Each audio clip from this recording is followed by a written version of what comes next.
Hello, welcome everyone.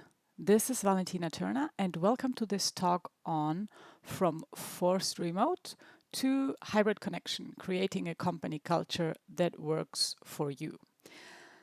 So, I promised 4 different key takeaways, but this talk is 20 minutes. So I'm not going to be able to explain how to do all these things if you didn't read the description. So how to do a hybrid as remote first culture, how to handle conference call fatigue, how to not forget people that work for you or with you, and how you can include diversity into your remote setup. So there are a lot of hows, and 20 minutes doesn't really allow you to get all the answers. But I'm going to give you a lot of ideas, a lot of questions that you can ask yourself and answer them.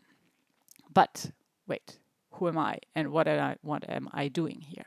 So I'm Valentina Thörner. I'm a remote leadership facilitator, originally from Germany and living in Spain for over a decade now. If you want to find out more about me, you can find me here. Google Valle de Oro or find Valle de Oro on Twitter, on Instagram, or on LinkedIn. And from there, you can get to my website, valentinathörner.com, because I recognize that my name is a little bit complicated.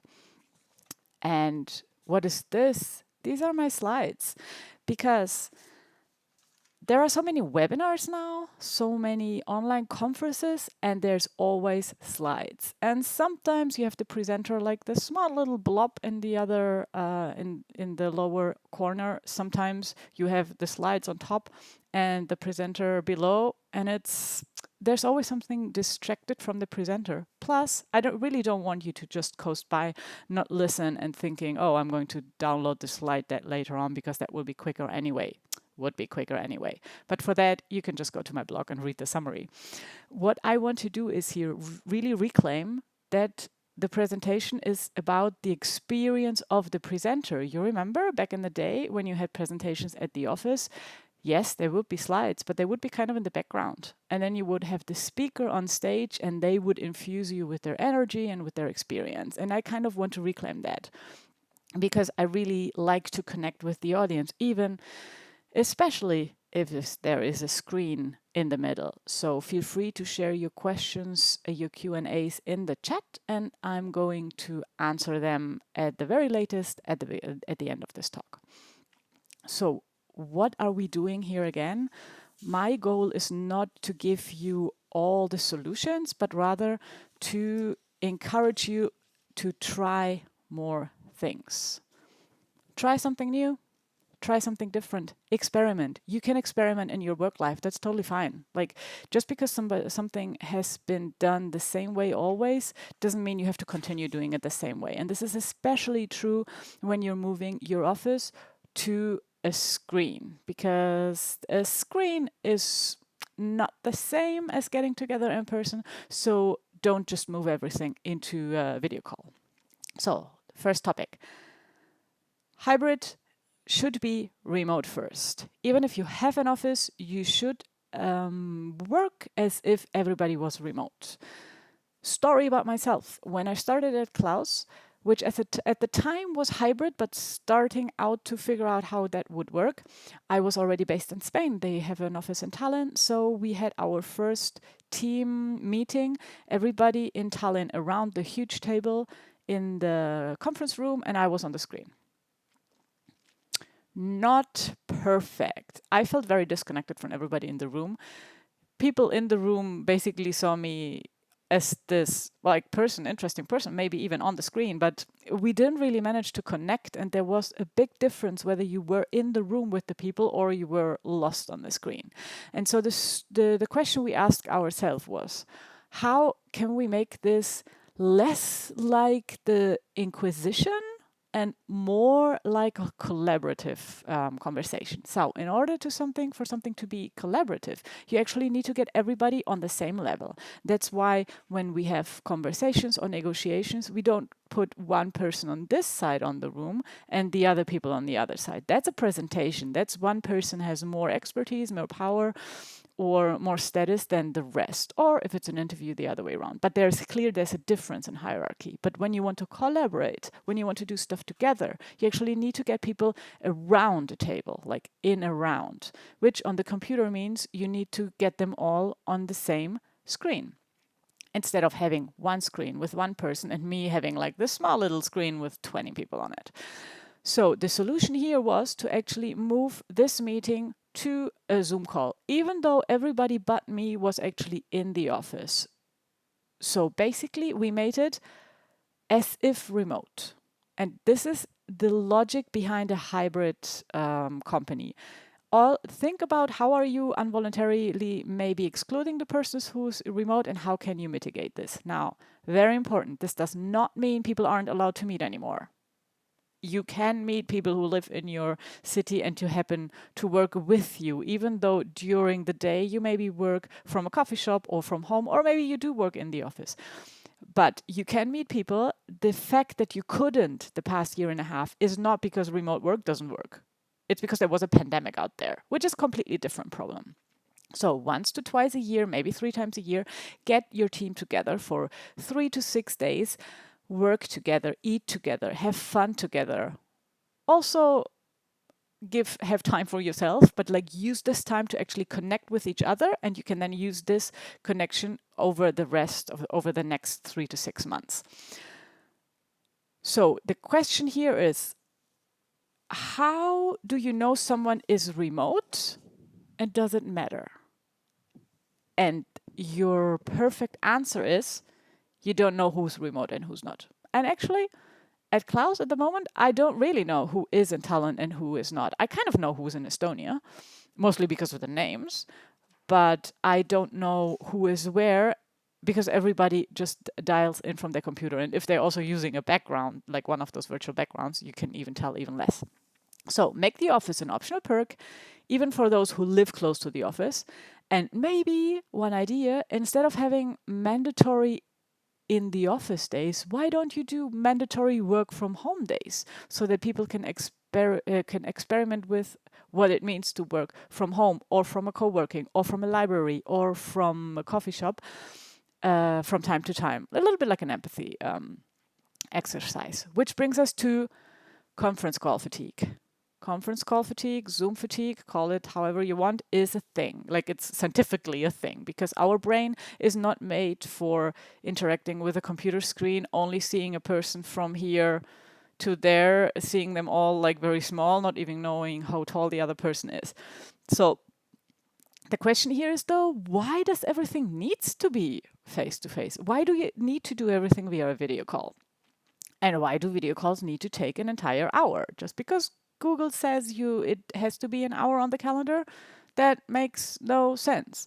You can perfectly well do video calls that are 25 minutes, or that are even only 10 minutes, or that are not even a video call at all. Because the thing is, if you want to know something really, really quickly, you're probably better off if you get in touch with whomever you need it from, via Slack or via Meets, or even send an email, and then you'll get an answer back probably within 48 hours. If you set a meeting, it's very possible that you will have to wait a week until actually getting the other person into the same room. So how can you make it happen that you get the answer? You write it down. You write your question, you put all the information that you need in there into the email or into the written communication, and then hopefully get some feedback on this. That said, there are several kinds of meetings. I usually say there is information gathering, which should not be a meeting. There's status updates, which should not be meetings. Then there's brainstorming, which can work very well, especially if you give homework before the brainstorming itself. And then there's decision-making meetings, which probably need to be either in a call or when you're meeting 3 times a year anyway. And then there's the social hangouts. And the social hangouts can be Zoom calls as well, but they should be optional. Now, don't just wing it if you're doing calls. You are competing against Twitter and Instagram and everything else out there. Maybe not TikTok because people need to listen to something, but definitely against all the visual distractions. So I am now competing against Instagram and Twitter. I have no idea whether you're still watching because in these conferences, I don't even see like what's happening on the other side. So don't just wing it. Prepare your meetings and maybe cancel them if they are not really meeting material. One idea on how you can practice this is ask yourself, if you can't do a video call until next quarter, how would you operate? Imagine your company, like one of your colleagues moves to Australia, to the other side of the world. Like, how would you operate? How would you make it happen that you can still work with each other even though they are on the other side of the world? Next topic, how not to forget people, because we actually remember people because we see them. Not very nice, but that's why you lose touch with people you went to high school with, unless you see them on Facebook and then you remember. Out of sight, out of mind is a thing. So since you now can't really count on the sight thing anymore, see if you can be persistent in another way. So there are two things here. Once you as an individual, you can make sure that you are more in sight for other people, which means you can write down stuff, you can post, you can hopefully post not only in Slack but also in more persistent mediums. And that way others read your stuff, see your name, and remember you're there. And you can set up a system so that you remember other people, which means that you consciously go through your DMs from time to time, consciously go through your contacts and connect with the people that you haven't talked to in a while actively, so that you kind of end up being a bridge builder. For example, I have one-on-ones every quarter with everyone. It's 4 times a year that I talk to everyone, but at least I talk to everyone 4 times a year. And depending on the company size, that might not be possible. But see who are the people that you should be talking to from time to time so that you don't forget about them. And if you are not doing one-on-ones with your direct reports yet, you should definitely get going on that, because this is the best way to actually get closer together and learn where they need to support and how you can actually help them, guide them through their journey. So, and this is work. Like, this is not something that is on the side, but actually you can plan this into your calendar to remember where people need to be talked to. So when and how can I plan people into my week so that I don't forget about them? When and where can I plan people into my week?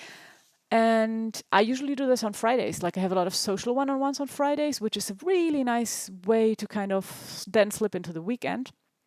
And I have a document for everybody where I write down like the 3 things that we talked about. And then if I talk to them again in 3 months from now, we can kind of keep going from where we stopped. So plan this into your week and make sure that you talk to people and not just look at your computer the entire day, especially if you're an introvert and it doesn't come super naturally to you. And now let's talk a bit about diversity. So diversity means that your company is open enough to accommodate people with different backgrounds. And the easiest way that this, or the most stringent way that you can do this, is through flexibility in how and where people work.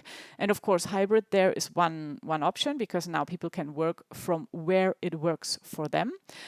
I'm currently working from home, but as soon as the local library is going to open up again, I'm definitely going to spend our no meetings days, because we have 2 days a week where there are no meetings, at the local library, because this is an amazing place to get stuff done. Lots of people super concentrated in what they are doing, very recommended. And that's also why no meetings days are super helpful. So this is like, where do you work? And another thing is, when do you work? I have twins, preschoolers, and in summer, my schedule is super weird. I very often work from 7 to 9 before the kids wake up. Then we have breakfast together. Then I work from 10 to 1, more or less. Then we have lunch together. And then if they do have screen time in the afternoon, I will work again while they are watching their movie. Or if we go to the public swimming pool instead, then I'm going to work at night after they are in bed. So I still get all my work done, but it's kind of spread over the day depending on the attention that the kids need. And the fact that I can do this because I don't have to go to an office only makes it possible to do the work that I do. Because if I had to go to an office, I would have to pay for childcare. I would basically not really see my kids. And as a single mom, I would externalize the entire fun with my kids, not only the stress with my kids. So by being able to be super flexible with my work hours, I can integrate my work into my life instead of thriving for something like a work-life balance, which never really works. Here again, the no meeting days are super helpful because if there are no meetings, I can actually move around the working hours even better. So diversity means that you can acknowledge the struggles and the identities from the top to the bottom. Like, don't just think about what do the 3 people, the 4 people in the boardroom actually need, but make an effort to understand what does everybody on all levels in the company need to be as productive as they are. And here you need to be a little bit aware of the network effect. If you're only hiring by recommendation from the people within your company, you might miss out of opportunities because we tend to know people that are similar to ourselves. And LinkedIn tends to recommend people that are already connected through a lot of connection with ourselves and hence tend to be similar to ourselves.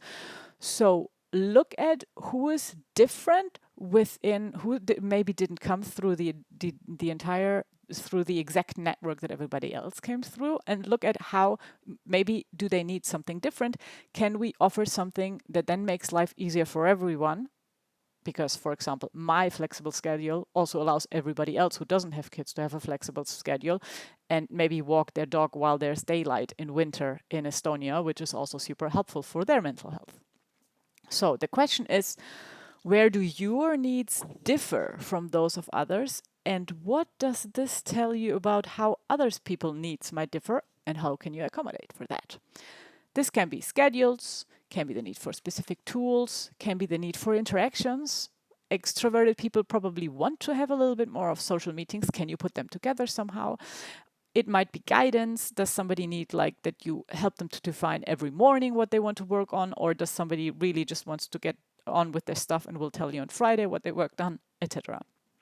There are, by the way, a million personality tests out there. The importance here is to start talking with your people about how can you make their life easier and their life more productive. And now we have like 2 minutes left for Q&As.